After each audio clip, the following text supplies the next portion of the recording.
Olá, meus amados, tudo bem? Saúdo a todos com a graça e a paz do Senhor Jesus. Hoje nós vamos tratar de um assunto que eu tenho visto nos últimos tempos. Eu não tenho ouvido nem visto os pregadores, principalmente os de renome, falar desse assunto, salvação. Né? Eu achei importante a gente trazer esse assunto em pauta, e a gente vai passear na Bíblia, né? Trazendo a luz da palavra de Deus, do que se trata, o que é o céu, que nós somos cidadãos do céu. Não sei se vocês sabem disso. Amém? Vamos lá. Vou pegar aqui meu material para a gente trabalhar. Começando com a oração, né, como sempre nós costumamos fazer, agradecendo a Deus pelo dia, agradecendo a Deus por tudo que Ele tem feito. Né? Senhor nosso Deus, Pai querido, Pai amado, eu te dou graças e te louvo, te exalto, porque Tu és grande e maravilhoso. Tu não deixou faltar o pão na nossa mesa, Senhor, não deixou faltar o abrigo. Tu nos deu livramentos, ó Deus, que muitos nem foram percebidos.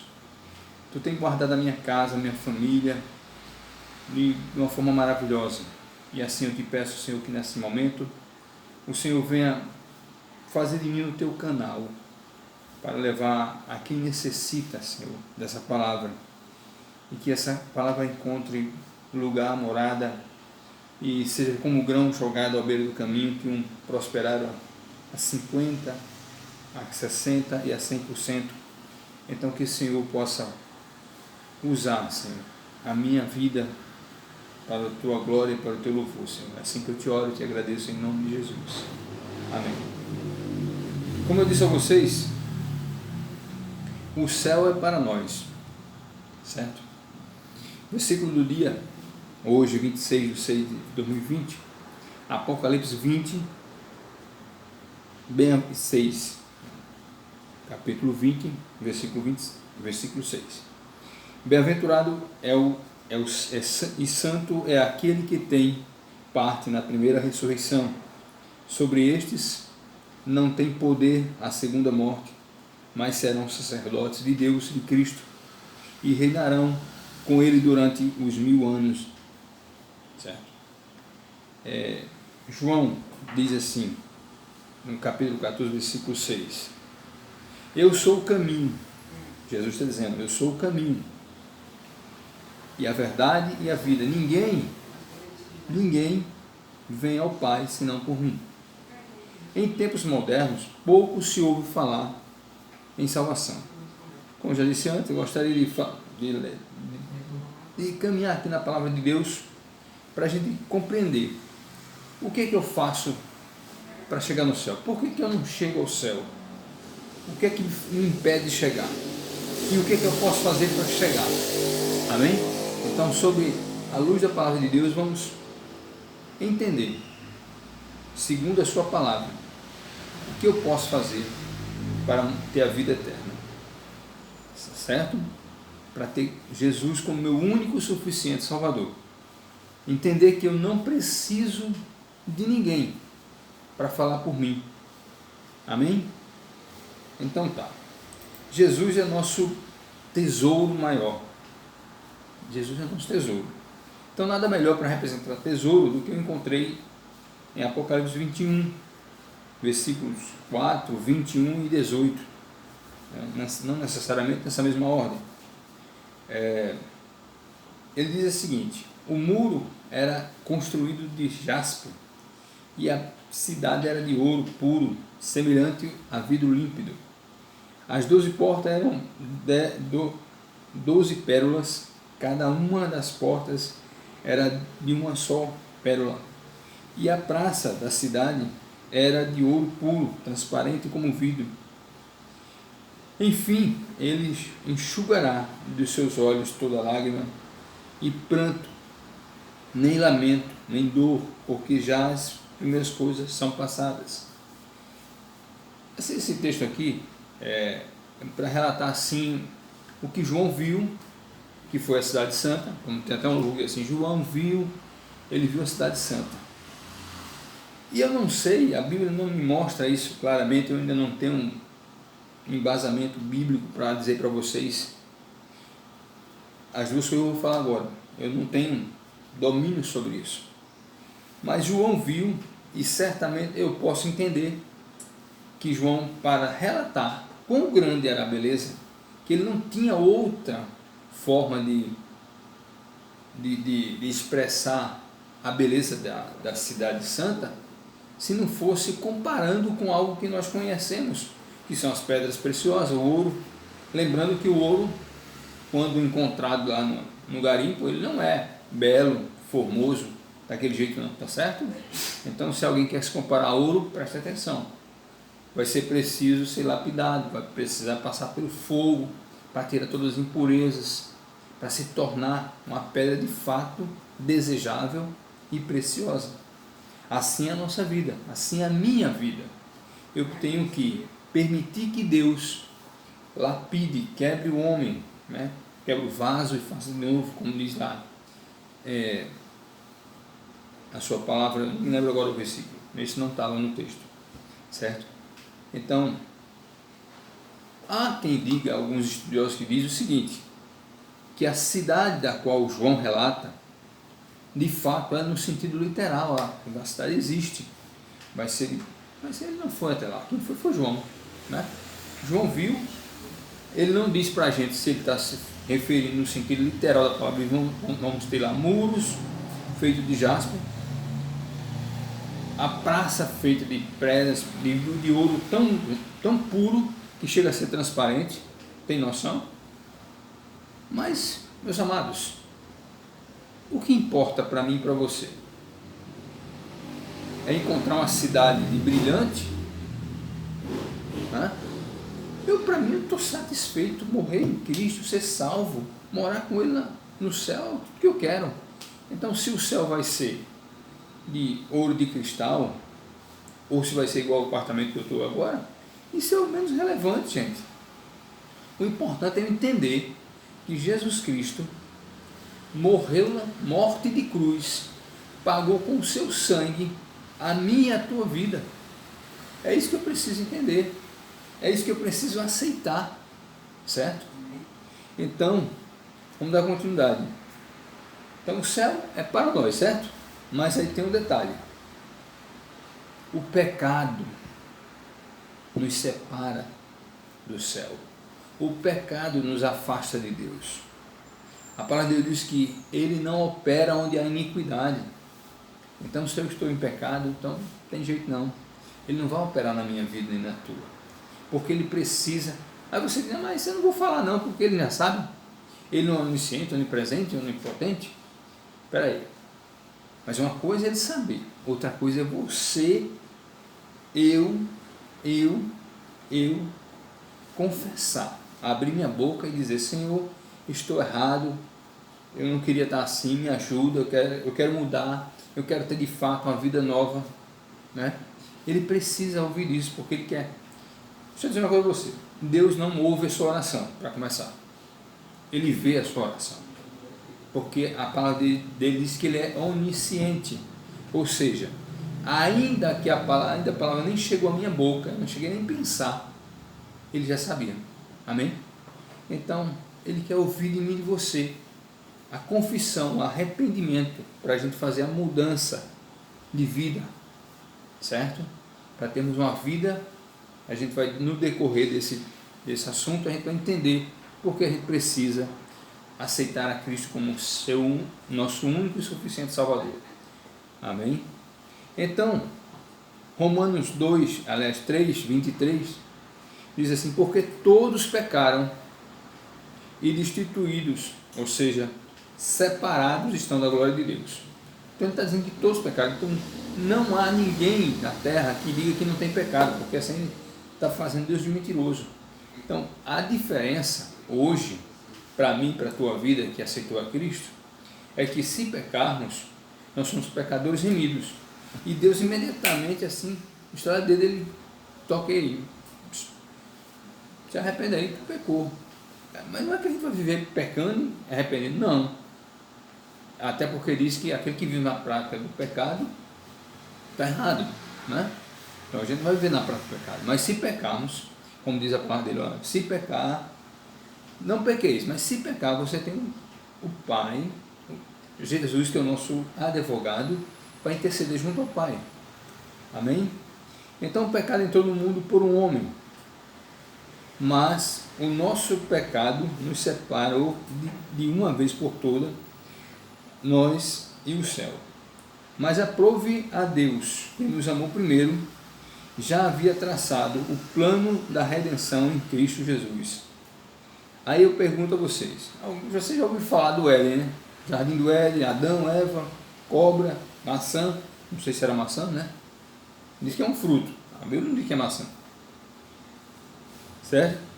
Então, quando o homem foi criado, lá no Jardim do Éden, Deus pegou o bolão de barro, soprou no nariz dele, formou o homem lá, o Adão, depois tirou da costela de Adão e formou uma mulher para ser ajudadora dele. Deus já estava preparado para o que iria acontecer no futuro, porque Deus é onisciente, Ele sabe das coisas antes de acontecer. Amém? Então veja só, eu vou explicar por que ele já sabia. Então, aí já havia traçado um plano de redenção em Cristo Jesus. Em Gênesis 1, 26, foi a criação da humanidade. Ele diz assim: e disse Deus, façamos o homem à nossa imagem, conforme a nossa semelhança. Domine ele sobre os peixes do céu, os peixes do mar, perdão, sobre as aves do céu, sobre os animais domésticos e sobre toda a terra, e sobre todo réptil que se arrasta sobre a terra. Certo? Então, ele criou o homem e deu uma missão: cuidar de toda obra que ele criou. Olha a responsabilidade. Tu imagina, você chega numa cidade e você conhece um grande empresário, o cara mais rico ali da parada, e ele diz: olha, tudo que eu construí agora está nas tuas mãos, sob a tua responsabilidade, sob os teus cuidados, certo? Agora tu pode usufruir de tudo, agora tem uma coisa aqui que eu não quero que você nem toque. Para falar a verdade, eu não queria que você nem olhasse para lá. Vou avisar que existe, porque é necessário para você depois não dizer que não foi avisado. Então, mais ou menos assim, Deus criou tudo muito belo, maravilhoso, e no meio do jardim ele botou uma árvore. Aí você pode até se perguntar: mas peraí, botou uma árvore no meio do jardim? Mas se ele já sabia que Adão ia pecar, ia desobedecer, por que ele não deixou essa árvore de fora? Meu irmão, quando você ouvir falar em fé, você ouve Fábio Felinto, porque você tem que ter fé para crer nessas coisas. Olha, Deus deixou a árvore lá porque Ele quis, eu não sei porquê. Mas o que eu sei é o seguinte, que Ele deu uma ordem para Adão, sabendo que Adão ia, no caso a mulher, Eva foi que pegou o fruto lá, foi seduzida pela cobra, né, por Satanás, certo? Mas Adão teve sua culpa, porque quando a mulher chegou com a fruta lá, ele podia ter perguntado: ó, de onde foi que você tirou esse fruto? Mas não, ele foi lá, deixou bonito e foi lá comendo. Aí o que aconteceu? Perceberam que estava nu. Mas vamos acompanhar o escrito aqui, tá? Aí disse Deus: façamos o homem à nossa imagem, conforme a nossa semelhança. Domine ele sobre os peixes do mar, sobre as aves do céu, sobre os animais domésticos e sobre toda a terra, e sobre todo réptil que se arrasta sobre a terra. Pois sim, nosso Deus é o único que tem esses três atributos, né, que é exclusivo, intransferível, que são todo-poderoso, onisciente e onipresente. Isso eu estou falando para justificar aqui que ele colocou Adão e Eva ali, mas ele sabia o que ia acontecer, certo? Então, quando eu digo a vocês que ele já, naquele momento, ele já preparou uma solução futura, porque ele sabia que o povo dele ia fazer um trajeto longo, e nesse trajeto ia estar continuamente desobedecendo. Foi o que aconteceu. Quem vai ler a história lá, 1 Reis, Juízes, Samuel, tudo trata do trajeto do povo de Deus, até chegar o nascimento de Jesus. Mas não vamos nos deter nesse passado aí, não, para a gente não misturar as coisas. A nossa preocupação aqui agora é entender como é que Jesus é o nosso suficiente Salvador e o que eu preciso para que Ele seja esse Salvador para mim. Amém? Ele já sabia, né? Eu falei já da questão de desobedecer. Em Gênesis 3,9 ele diz assim: chamou o Senhor Deus ao homem e perguntou-lhe: onde estás? Respondeu-lhe o homem: ouvi tua voz no jardim e tive medo, porque estava nu e escondido. Olha só. Primeiro, Deus já sabia onde estava Adão. Claro. Ele chamou por uma questão de organização das coisas. E aí, Adão agora assume que estava com medo. Claro. Porque ele recebeu a ordem que não era para comer, não era nem para tocar na fruta. Ele comeu. Certo? Agora, através de Adão entrou o pecado no mundo. E Jesus já está lá com ele quando Adão foi criado. Porque ele façamos, o verbo fazer está aí no plural. Então ele está dizendo que tem mais de uma pessoa, não é só ele. E aí é onde entra a confusão, que muitos não acreditam, é na questão da Trindade. E essa já estava presente ali, e a gente vai entender que ela estava de fato no outro capítulo que a gente vai ler do livro de João. Então, as pessoas misturam muito e fazem muita confusão. A Trindade nada mais é do que Deus Pai, Deus Filho e Deus Espírito Santo, certo? No princípio da criação está Deus regendo toda a orquestra. O Deus Espírito Santo ainda está no seu momento lá, aguardando o momento dele agir. E Deus Filho também está lá com ele, aguardando o momento de agir, que não seria agora, certo? Em 1 Timóteo 2,5 diz: porque há um só Deus, um só mediador entre Deus e os homens, Jesus Cristo, o homem. Porque Jesus foi 100% homem, 100% Deus. E o qual se deu a si mesmo em resgate a todos, para servir de testemunho ao seu tempo. Jesus deu a sua vida por mim e por você. Você acha pouco? Ele teve morte de cruz. Certamente todo mundo em algum momento já ouviu falar da cruz do Calvário, da paixão de Cristo, relatada por filmes, por peças teatrais, ou até mesmo quando a gente entra nas igrejas católicas, a gente tem eu gostava muito de entrar para ver aquilo ali, eram aquelas figuras, aquelas esculturas, né, na parede, assim, mostrando a via sacra, né? Aquele momento que Jesus vai na rua indo para o Calvário, arrastando a sua cruz, certo? Arrastando os nossos pecados. Em João 3,16, e esse é o texto áureo, eu queria que vocês gravassem esse texto. João 3,16 é o texto áureo, é o texto da libertação, que diz que Deus amou o mundo de tal maneira que deu o seu Filho unigênito para que todo aquele que nele crê não pereça, mas tenha vida eterna. E aí, esse amor de Deus, e agora a confirmação de que está os três lá, aqui em João, Evangelho de João, no primeiro capítulo, no primeiro versículo diz: no princípio era o Verbo, e o Verbo estava com Deus, e o Verbo era Deus. Quem era o Verbo? Jesus Cristo. Por que era o Verbo? Porque ele ainda era só o nome, ele não tinha ainda assumido principalmente a sua forma humana, como ele assumiu quando nasceu de uma mulher, certo? Em Gênesis 3, Deus diz assim: olha, porém inimizade entre ti e a mulher, e entre a tua descendência e a sua descendência, e esta lhe ferirá a cabeça, e tu lhe ferirás o calcanhar. Em 1 João 1, o sangue de Jesus purifica de todo pecado. Ele diz, 1 João, ele diz que se confessarmos os nossos pecados, Ele é fiel e justo para nos perdoar os pecados e nos purificar de toda injustiça. Então vamos recapitular. O céu é para nós, sim, mas aí eu não vou para o céu porque eu estou pecando, estou em pecado, estou separado, né? É a morte, o salário do pecado é a morte.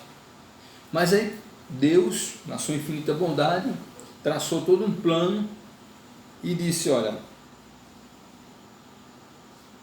ele disse assim: em verdade vos digo que quem ouve a minha palavra e crê naquele que me enviou tem a vida eterna e não entra em juízo, mas passou da morte para a vida. Ele está dizendo o seguinte: olha, vocês pecaram, certo? Vocês estão afastados de mim porque vocês querem, mas se você se arrepender, confessar os seus pecados, me pedir perdão, eu estou aqui de braços abertos, filhinho, para lhe perdoar, lhe dar a vida eterna. Aí achou pouco isso? Desde lá antes de Jesus nascer, durante todo o tempo foi isso. Deus perdoando o povo desobedecia, e Deus insistia. E aí tinha os sacrifícios, tudo aquilo que acontece lá, e depois a gente vê isso aí em outros vídeos. Aí chegou o momento de Jesus nascer, filho de mulher. Por quê? Ele, Deus, já falou na mulher aqui, ó. Lembra aqui quando eu li aqui, ó? Que ele diz assim, que botará, ele vai botar a mulher contra a cobra e a cobra contra a mulher, porque Deus pisará a cabeça da serpente e ele no máximo vai fazer arranhar o calcanhar dele, certo? Então Deus já tinha dito que o Salvador, aquele que certamente em qualquer culto religioso que você tenha ido, seja na católica ou na evangélica, você certamente escutou dizer assim: o Cordeiro Santo que tira o pecado do mundo.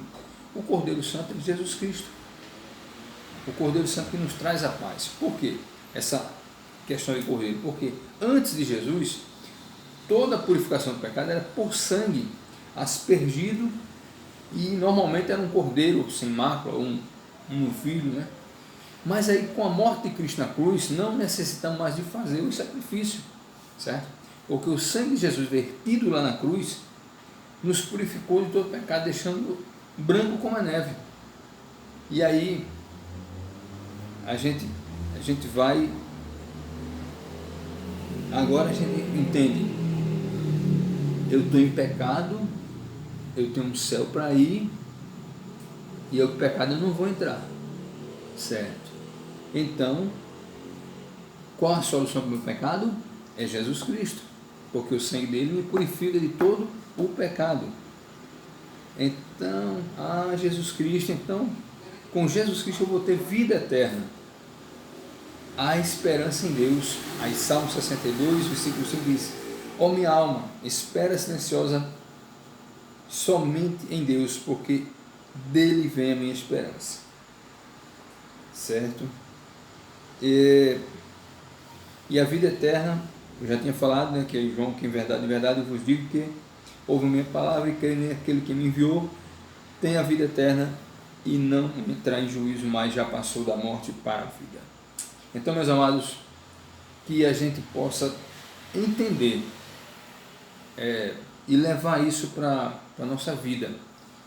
E se você entender com essa palavra que você está em pecado, não quero saber qual é o seu pecado, não. Isso é você e Deus.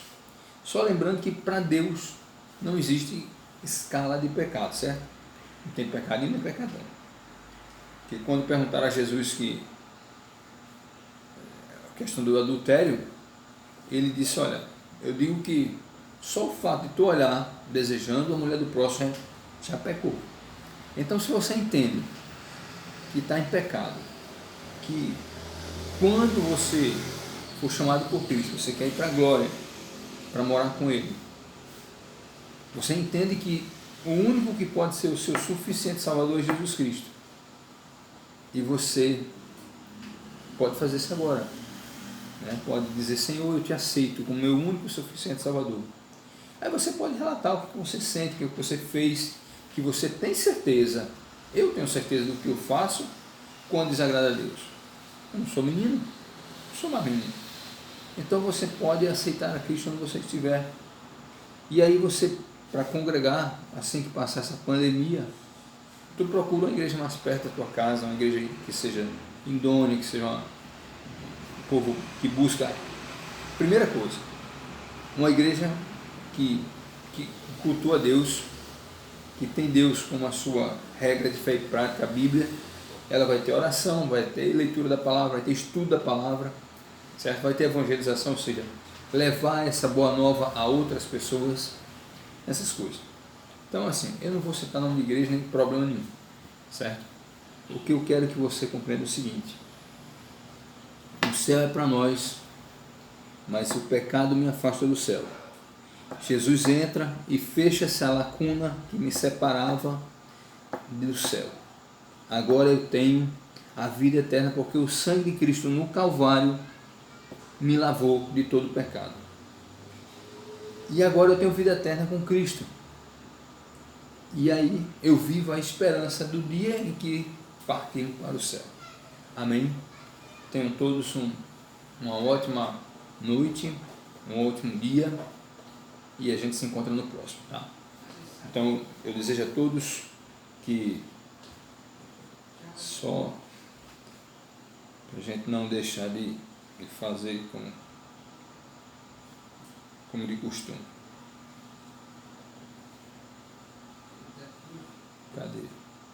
O Senhor te abençoe e te guarde. O Senhor faça resplandecer o seu rosto sobre ti e tenha misericórdia de ti. O Senhor levante sobre ti o seu rosto e te dê a paz.